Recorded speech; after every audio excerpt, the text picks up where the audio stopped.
বন্ধুরা, এই যে কচুরলতি হচ্ছে, দেখো এই যে চিংড়ি মাছ দিয়েছি, চিংড়ি মাছে কিছু মাথা দিয়ে দিয়েছি।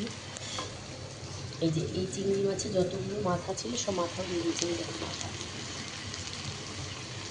এই যে মাথাগুলো ভালো লাগে। এই যে মাছও দিয়েছি। মাম তো খেতে পারবে না, আমি একা একাই খাবো, তাই আর মাছ খেয়ে কী করবো বলো, তাই মাথা দিয়েছি। এই দেখো এখানে কটা মাছ দিয়েছি,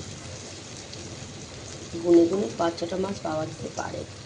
এই দেখো এই যে এখানে কটা মাছ, এই একটা দুটো থেকে তিনটে, 1 2 3 4টে 5টা,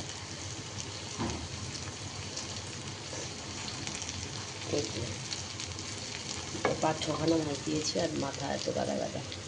তো চলো কেমন হচ্ছে দেখো। আর এই যে এদিকে এইটা মামামের জন্য করছি, খাইয়ে দেবো ওকে। এখান থেকে একটু পেঁয়াজ নিয়ে ভাজবো আর বাকি পেঁয়াজটা তুলে রাখবো আমি চিচিংয়ের জন্য। তো চলো দেখতে থাকো।